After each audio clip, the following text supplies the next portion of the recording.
So first, we can draw the figure. So we have here two tanks connected in a series. So for tank 1, a stream enters at 10 liters per minute. So that will be our M1. And it has a concentration of 10 kilograms per liters. That will be our C1.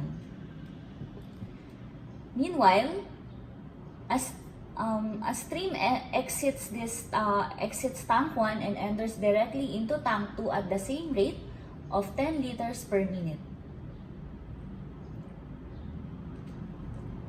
So, initially, or at t is equal to 0,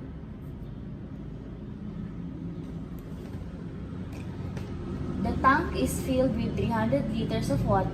Tank 1 is filled with 500 liters of water and no sugar present. Meanwhile, tank 2 is filled with 300 liters of water with no sugar present.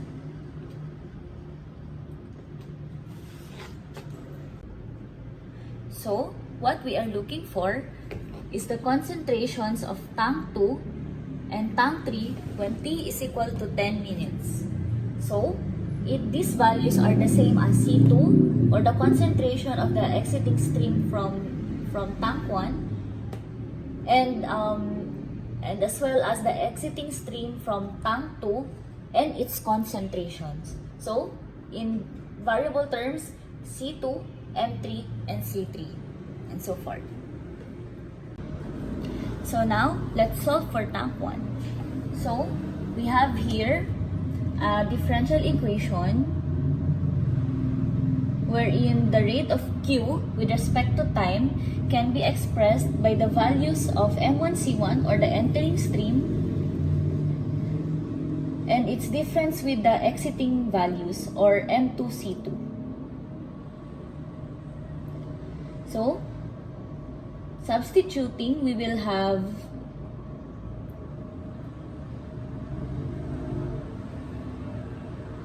so we don't have a value for C2. We do not know the value for C2, but we can express C2 as Q over V. So, we can have this as Q, and we know that the volume is 500. So, solving this, we will have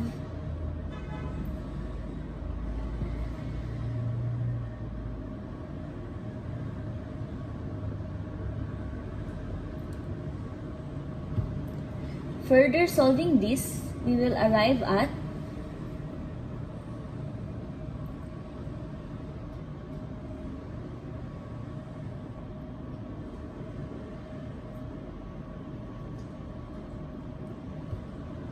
so if we are going to rearrange this,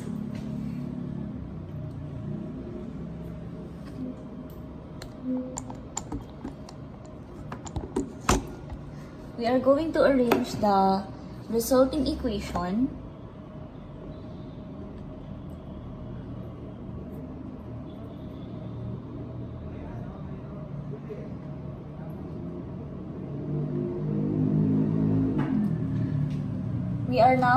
we now have a first order linear differential equation.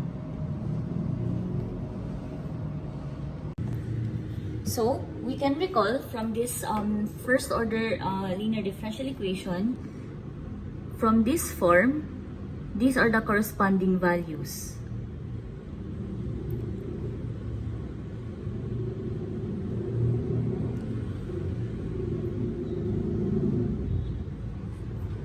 So, it's with respect to time. So, recall. So now, to solve for the first order linear differential equation, we remember that it takes the form Q times integrating factor is equal to the integral of integrating factor times P. So first, let's solve for the integrating factor,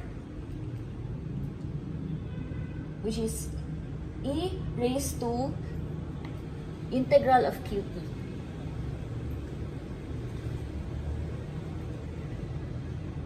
So substituting, we know that Qt is equal to 1 over 50. So now our integrating factor is e raised to 1 over 50t. So now we can plug this into the equation.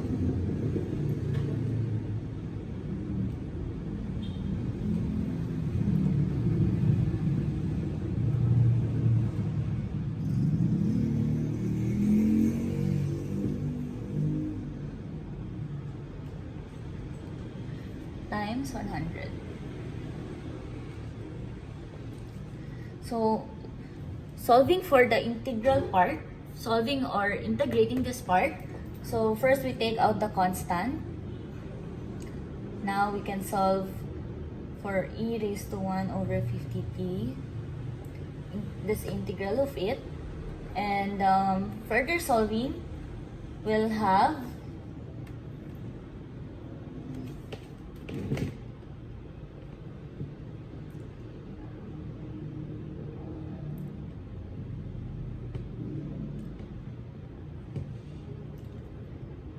so just simplifying this, we'll have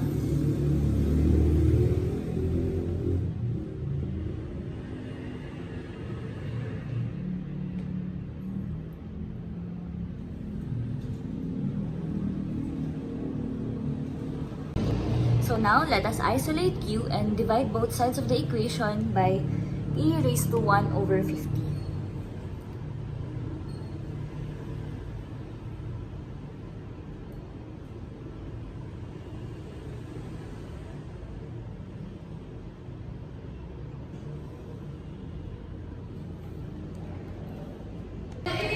So now let's try to solve for the differential equation.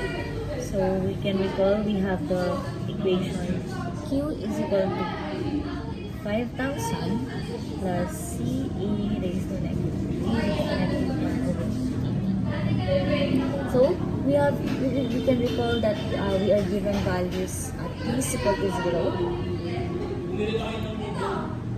So we'll just plug this back to this equation. So we know that the initial concentration is 0. So this is 0 is equal to 5,000 plus c, and since this is e raised to negative 1 over 50 times t, we know that e raised to 0 is just 1. So this is just 1.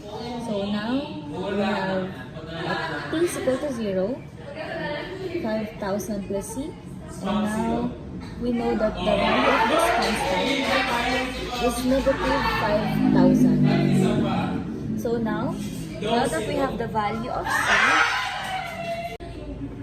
so now that we have the value for c, we have the equation. We now have the equation q is equal to 5,000 plus 5,000, which we can use to solve for q at any given time of t. So simplifying this, we'll just have 5,000 plus e raised to negative 1 over 50t. Alright. So using a calculator to solve this resulting equation, we will have 1.8127 kilograms per liter. So this is our C2.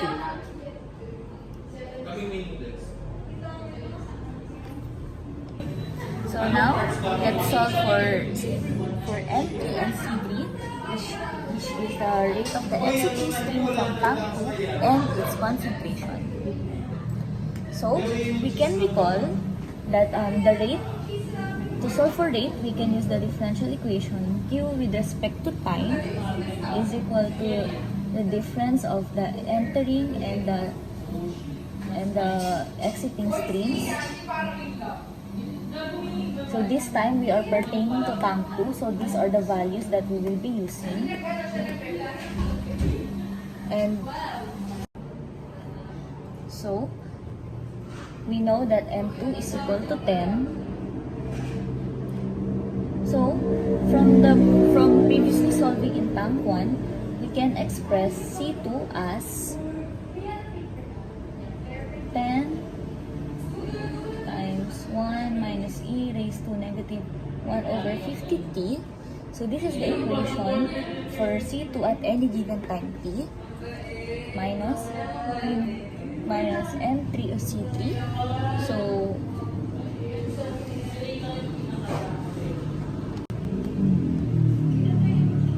So we know that M3 is equal to 10 liters per minute, and C3 can also be expressed as, again, the previous equation that we used is C is equal to Q over V. So we know that from given earlier, the initial volume is 300 liters.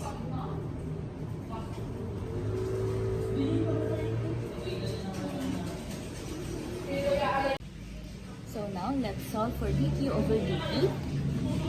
So we'll simply simplify this side.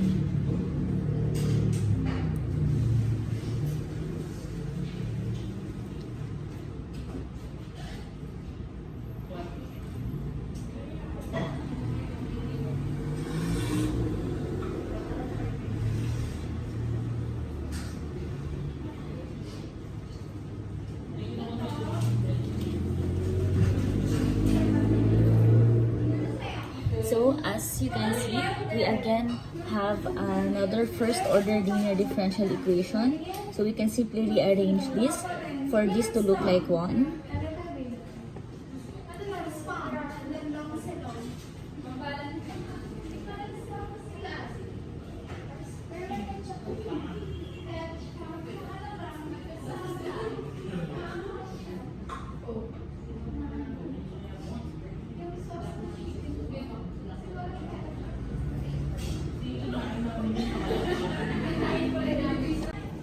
So now we have another first order linear differential equation. So marking here that this is the form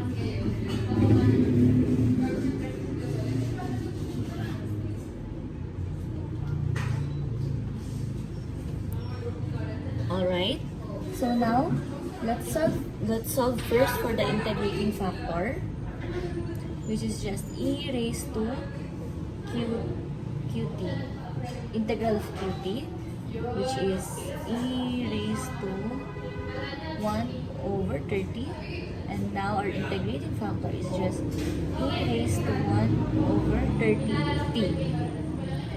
So recalling again that the form for first order linear differential equation is q times integrating factor is equal to integral of integrating factor and pt. So plugging this into this equation, we will have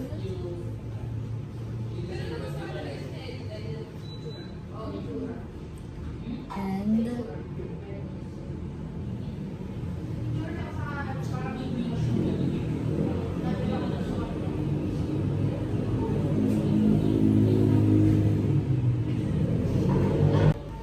so now, further solving this, we will have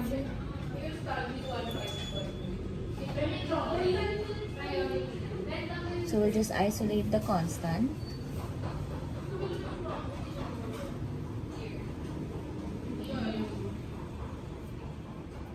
So I just distributed this to this part. So this multiplied to this, it will result to 1 over 75p.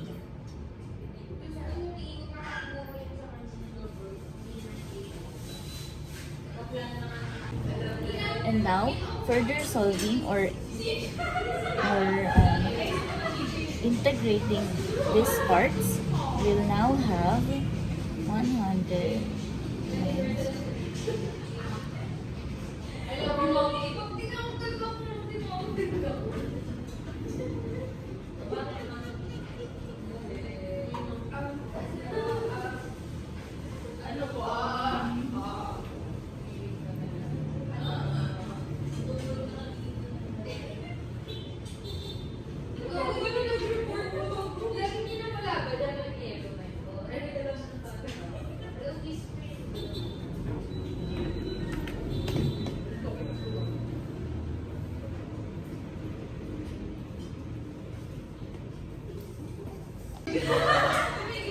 now, further solving this, we will have 130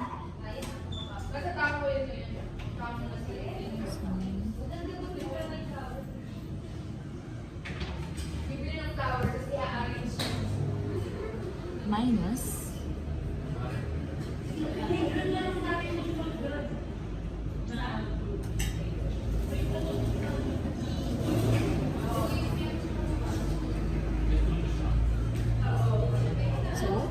this is our the result. So as for this resulting equation, we just have to keep simplifying. So this time we can divide by e raised to 1 over 30 times t, so we can isolate q. And then we now arrive at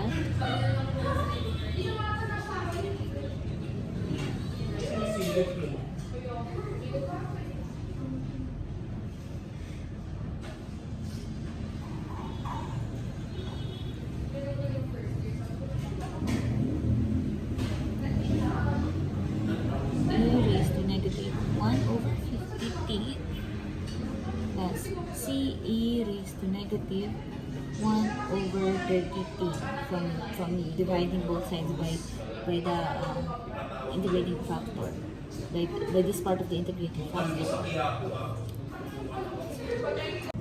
So now that we have this equation, let's solve first for c.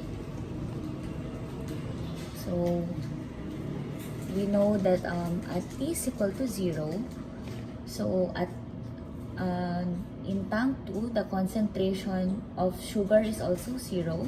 So we can put 0 here. Then copy 3000. So we know that e raised to 0 is just 1. And same thing as here. So this leaves us with this equation. And solving for c will yield 245. So now that we have the value of c, we now plug this value back to this equation.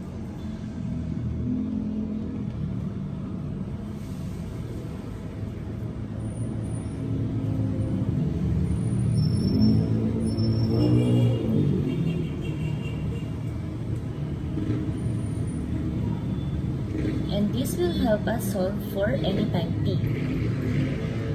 So, at t is equal to 10, so we can now solve for q. But the thing is, we know that, so with this equation, we can now solve for when t is equal to 10. So, we can recall earlier that c is equal to q over v, which means we can divide the q part by 300 as well. And we know that earlier we are informed that the volume of tank 2 is 300 liters water. So we can leave this as c is equal to q over 300. So knowing that q is to be divided by 300, we shall apply it to this part as well. So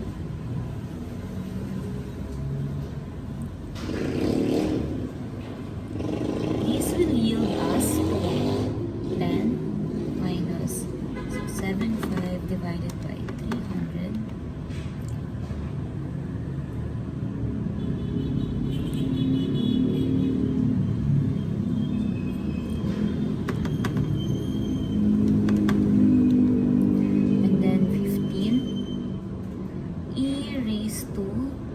Negative 1 over 30t.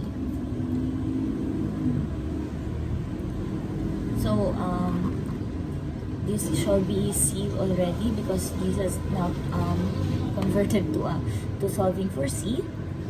And now continuing with replacing t by 10, we shall have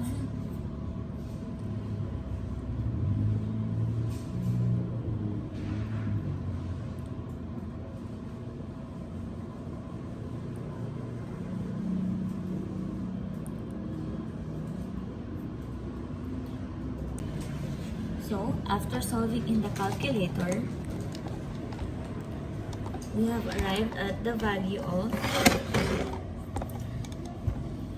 C is equal to 0.2797 kilograms per liter. So this is our C3. So now we have come up with the concentrations of tank 1 and tank 2, and in summary, the concentrations are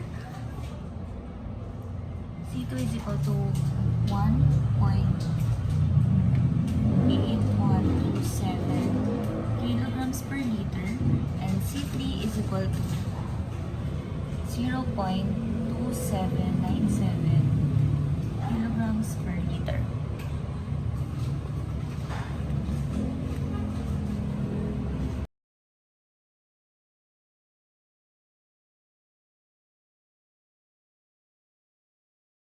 For number 2, we will be solving a third order differential equation using Laplace transforms. So, we have been given this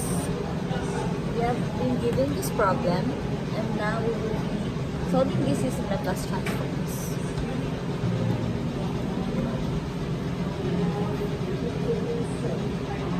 So, getting the Laplace transform of both sides of the equation will have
And then starting with we just have to get the Laplace transform until we get down to the lowest order. So now we're on the second order part of the equation.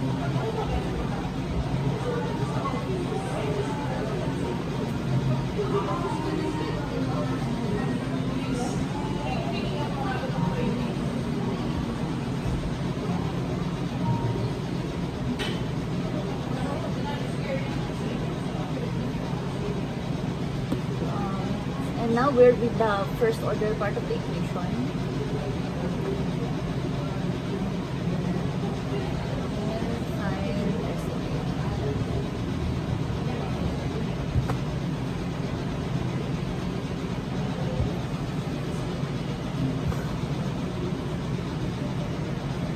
And now down to the last or the least order.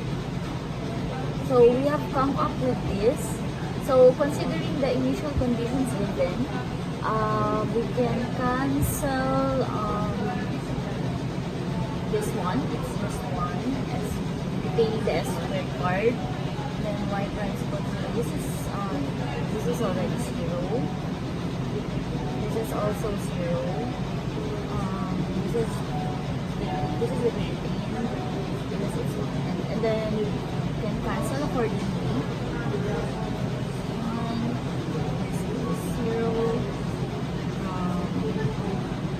This is also 0. And then we can just combine all the remaining terms. We'll have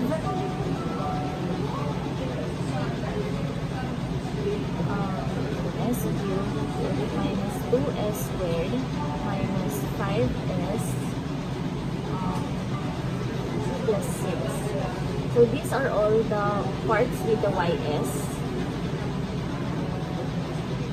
So it's like factored out already.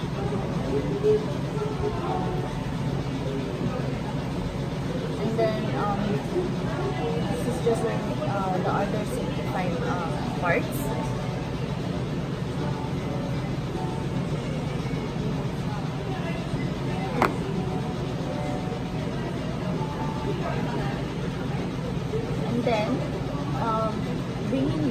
right side of the equation, the Laplace transform is 1 over s plus 2.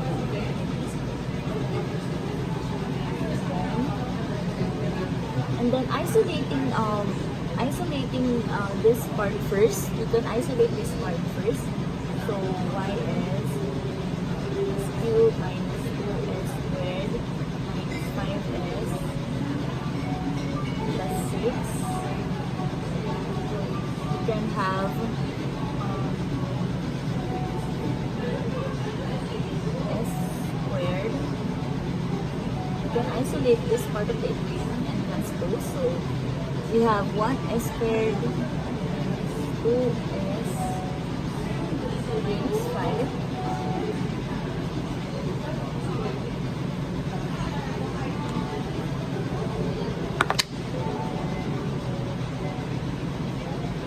S plus 2.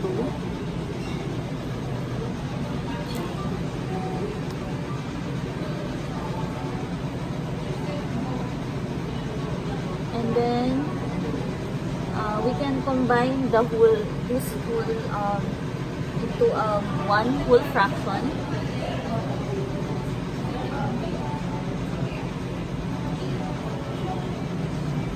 So turning this into one improper fraction, we'll have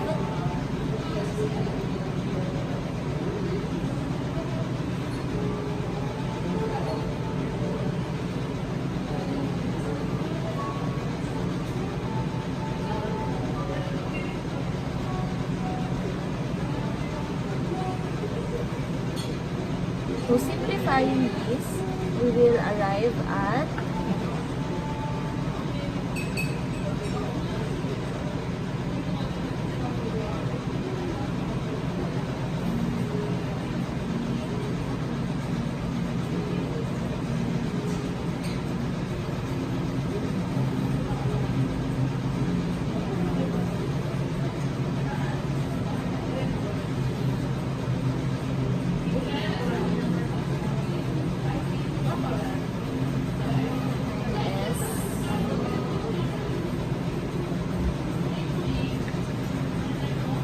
bringing this closer.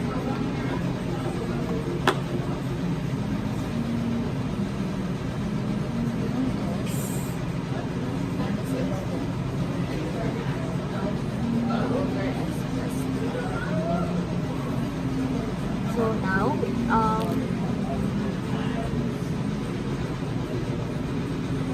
so considering that this is the left part of the equation,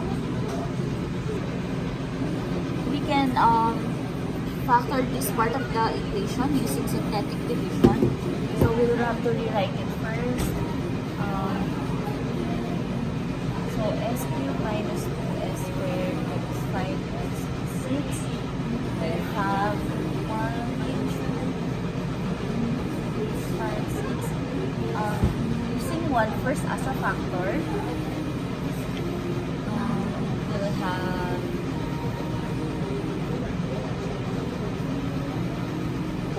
okay, so this will yield to this equation. So 1 is a factor. So we can simply write s minus 1 and then s squared minus s minus 6. Right? We can erase this first thing.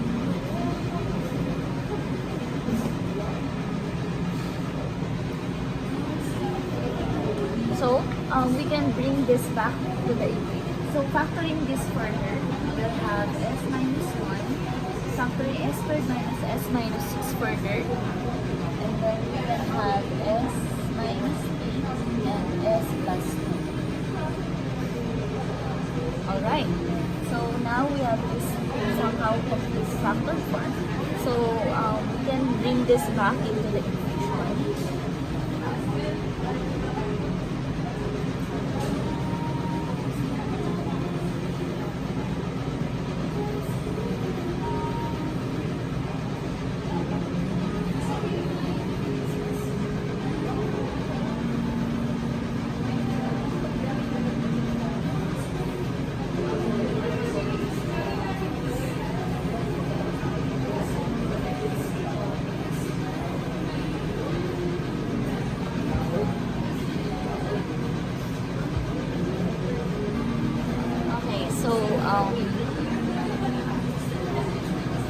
So now we can completely isolate ys from this by turning this side into this side, transposing this side to the right side of the equation.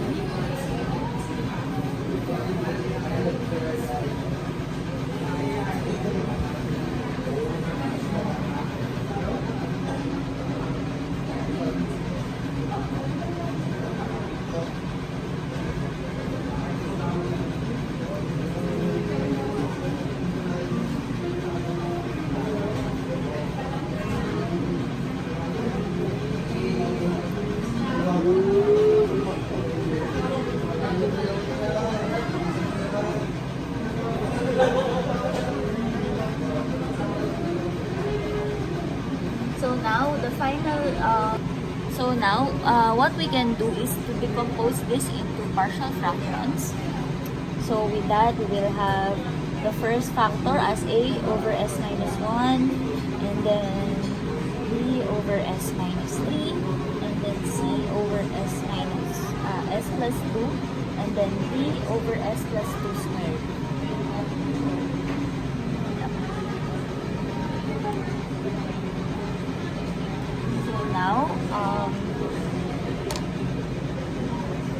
Now, cross multiplying, we will be having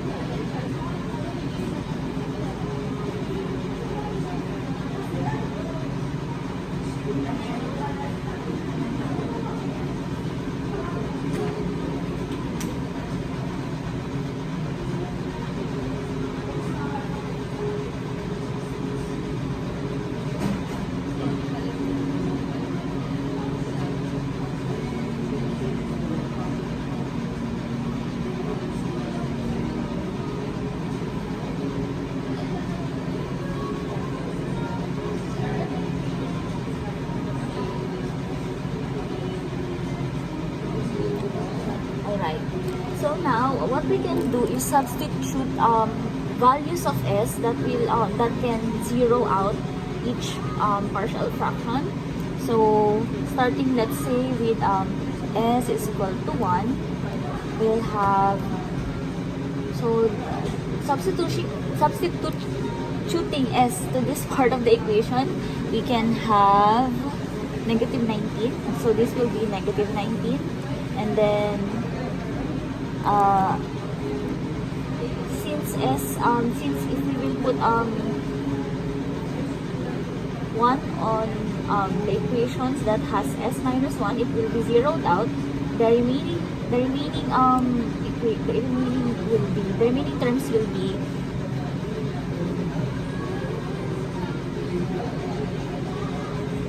here. So this is substituting s 1 into s. So as you can see, some terms are equating to 0 as a result. And now we have a as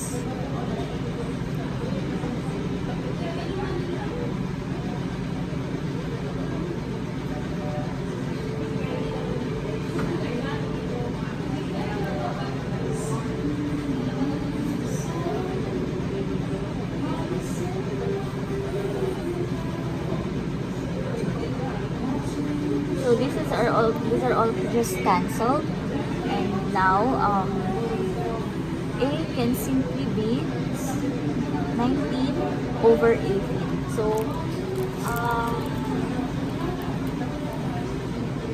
we can mark this for now. So a is equal to 19 over 18. We can try s is equal to 3, since it's another value that can zero out a term, as we have one fraction is s minus 3. So we'll have, if s is equal to 3, so substituting accordingly again, we'll have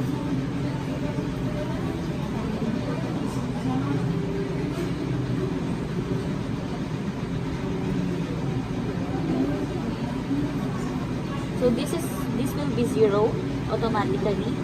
So we'll just have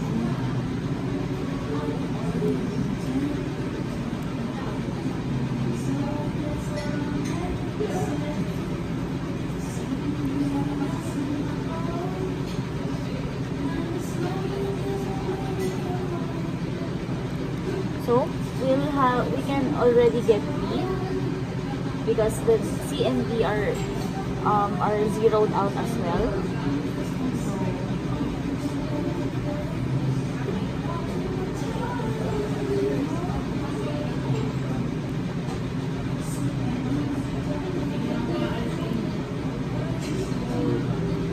So B is equal to negative 11 over 50. So marking this as well. Negative 11 over 50.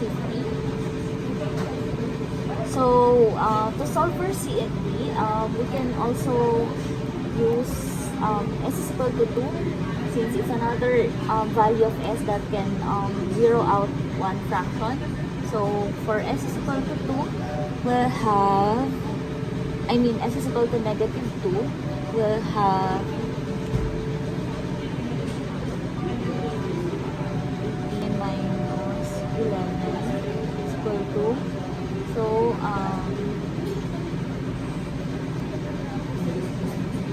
of course A is already, A term is equal to 0. It also cancels B. So for S equal to negative 2, we can solve for D.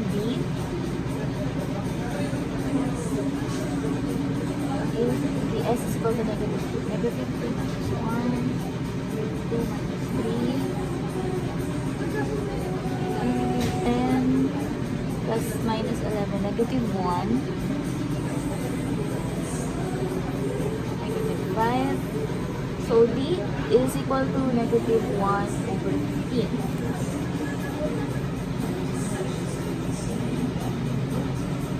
So, there's no more term or value that that we can use because after all this, because that we can use so that we can isolate for C.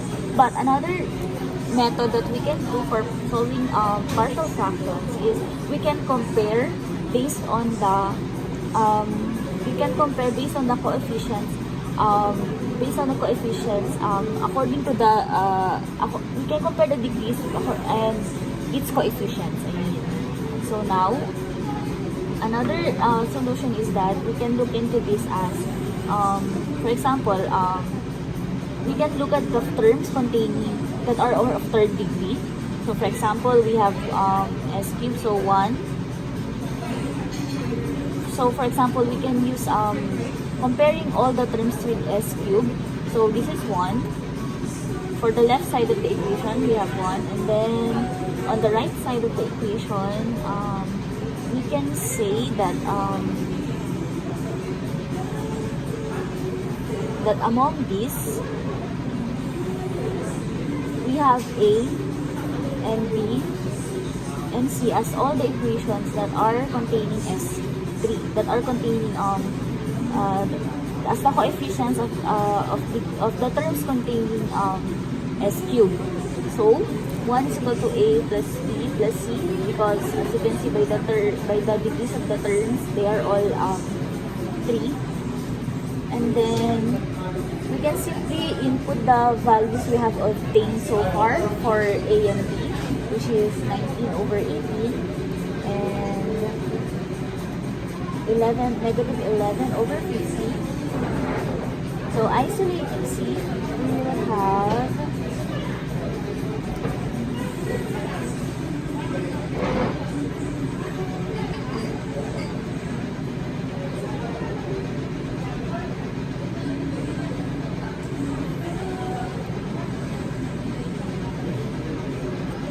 37 over 225.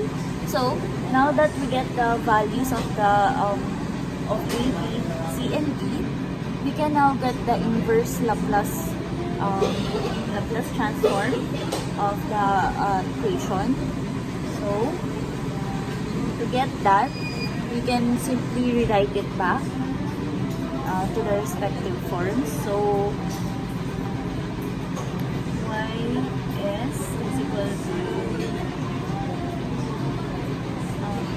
equal to 19 over 18 all over s minus 1 plus b is equal to negative 11 over 8 all over s minus 3, and then c is simply 37 over s equal to 5 all over s plus 2, and then for letter D, 5 all over s plus 2 squared. And then this will be inverse Laplace transform. So, based on these forms, you'll have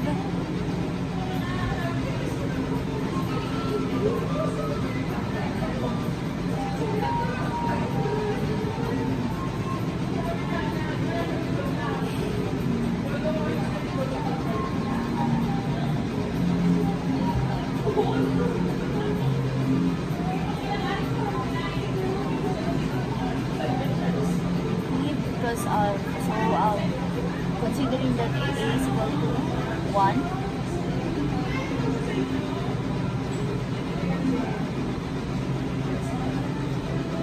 then we have this 3, A is 3, so we just have to substitute A on 3 on the A part.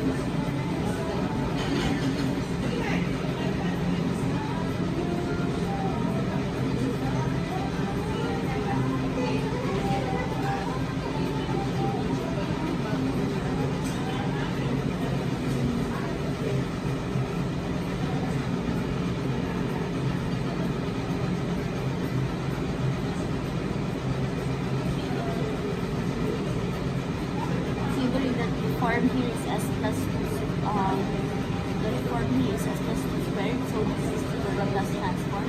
And now the final solution is this.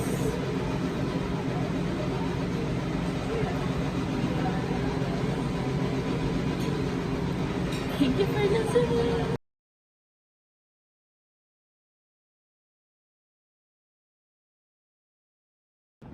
So, starting with division, we have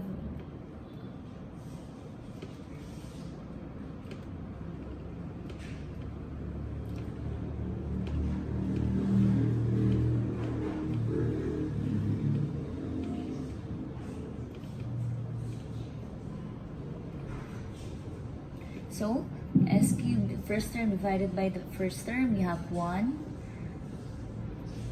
So then we just bring down the remaining terms. So now that we have set the numerator to a lower degree, we can now use this fraction. So this will be an improper fraction and can be expressed as 1 plus the remainder and the dividend.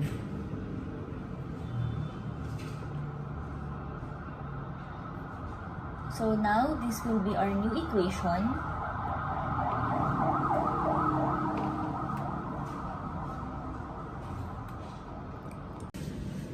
So now, the next thing that we can do is factor the denominator, and what we can apply is synthetic division.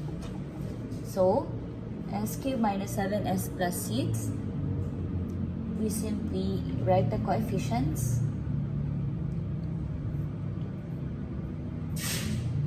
0 because there's no coefficient for s squared. Then we can check 1 as a factor.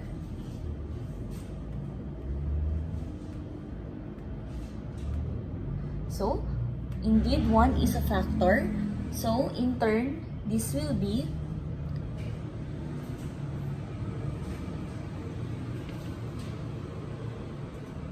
s squared plus s minus 6. And we know that this can be further factored into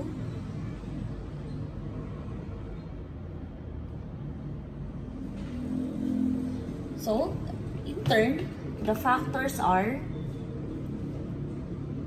for the denominator.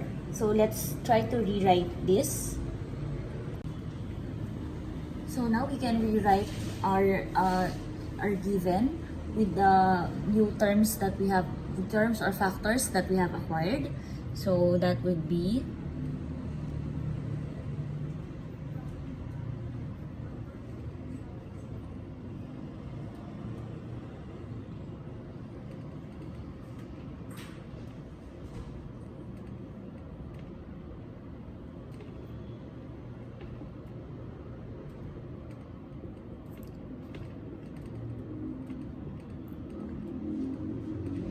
so these were the broken down terms from what we have solved earlier from performing synthetic division. And now we can further simplify this fraction. So now we can further simplify this fraction. So using partial fraction decomposition, we'll have a over this term, b over s plus 3, and c over s minus 2. Now, the next thing to do is to solve for the values of a, b, and c. So to be able to get these values, we can cross multiply both sides of the equation.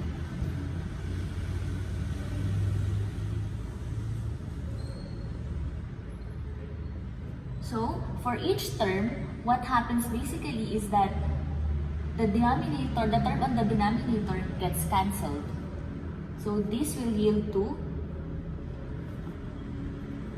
for instance, for this fraction, s minus 1 will be cancelled.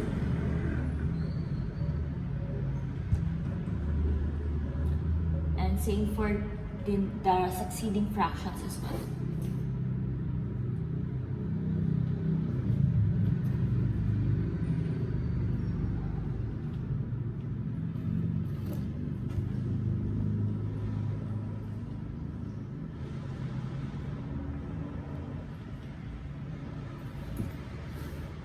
So now that we have these values, what we can do is to substitute s with a value that will zero out a certain term.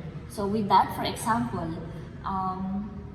we can substitute s with -3 because that would cancel out this part of the equation, and we can be able to solve for, let's say, b for b, because apparently c also contains a term that will be cancelled out by s as -3. So let me show you that. So let's put it here. If s is equal to -3, so we just plug in on the s values that we have here.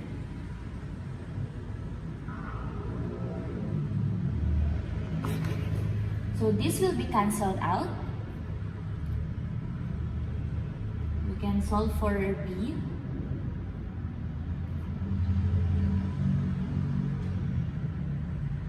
And this will be also cancelled out.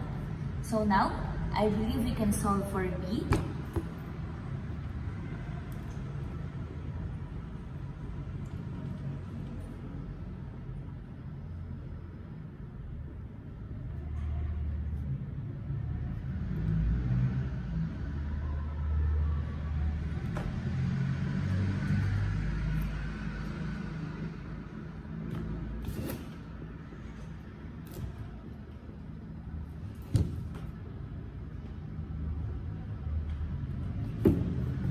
So further solving,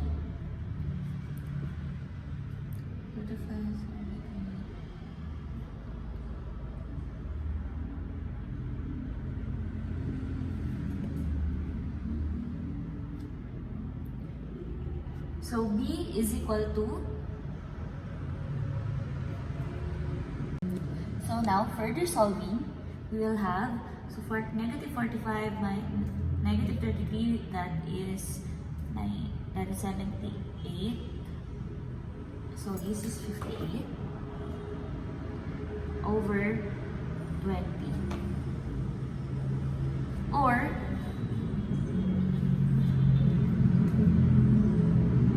this is simply 29 over 10. So in the meantime, I have marked it here that our B is negative 29 over 10. So let's try another factor that we can use. So we can select negative 2 to substitute for S, because that will cancel out terms for A and B at least, and we can be able to solve for C.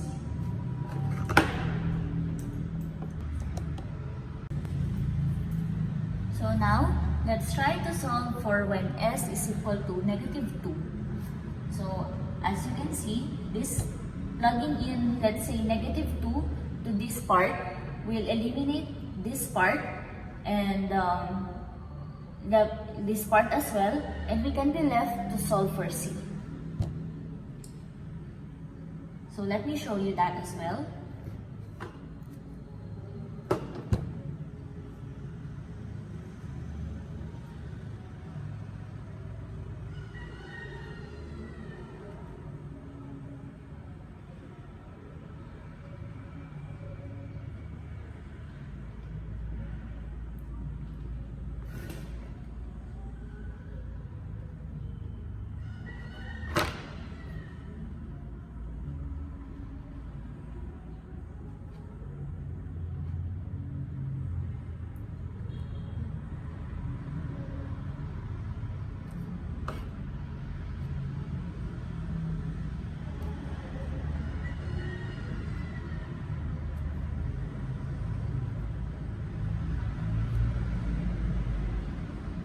So, RC is equal to 22 over 5.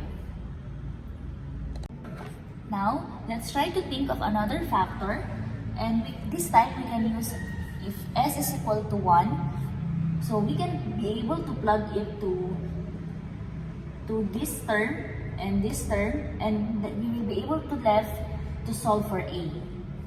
So, let me show you that as well. If S is equal to 1,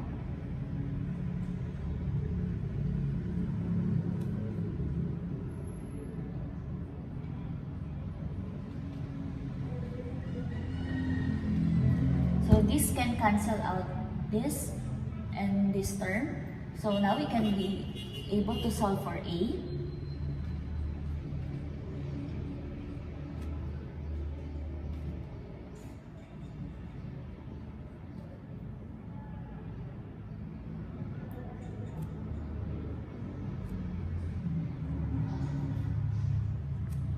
So just simplifying,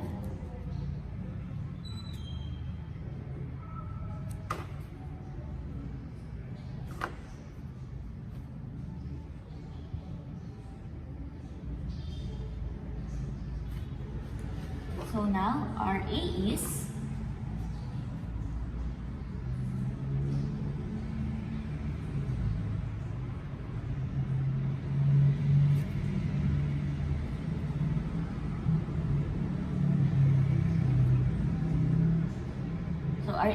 negative 26 over 4. So far, these are the values we have obtained for A, B, and C. So now that we have those values, we will plug it back to our decomposed partial fractions earlier. So with that, we can put in negative 26 over 4 over S minus 1 plus negative 29 over 10 over S plus 3 and 22 over 5 all over S minus 2. So now that we have the values of A, B, and C, we can now go back to our inverse Laplace equation earlier. So we will just be plugging back the values that we have obtained for A, B, and C. So let's rewrite our equation earlier. So we are solving for the inverse Laplace of this time, the improper fraction plus. So now we'll just we recall that this is the form earlier.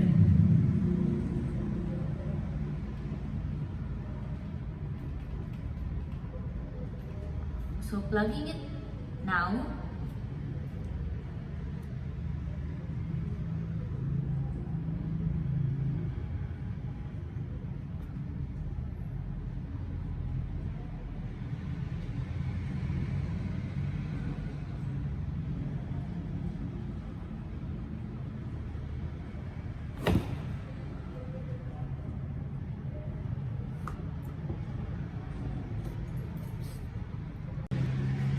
so with this, we'll just have to now convert this to the Laplace transforms.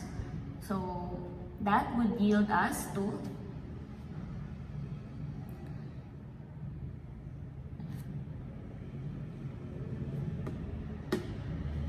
this constant will yield to a Laplace transform equating to the Dirac's function, which is simply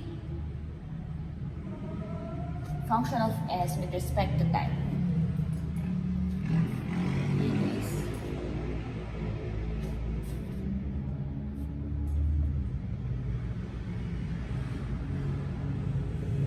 So we recall that for this form, the inverse Laplace transform of this form is simply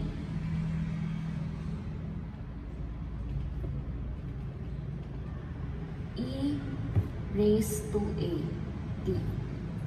So we'll just be applying this form to get the inverse Laplace of the remaining terms.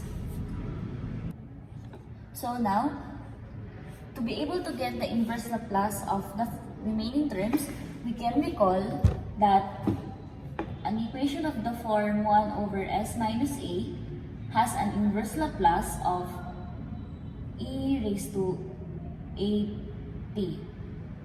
So, with that, we can simply isolate the numerator, and then the inverse Laplace would be e raised to, with 1 as a, we can simply put it as 26 over 4 times e raised to t. So now, applying the same principle to the remaining terms, we'll have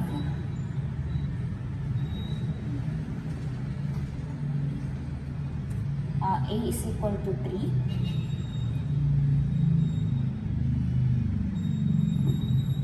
Oh, apologies. It will be negative 3.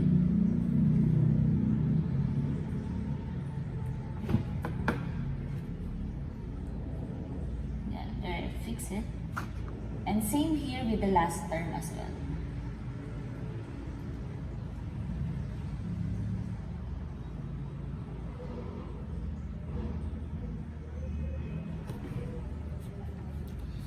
So this is our final answer.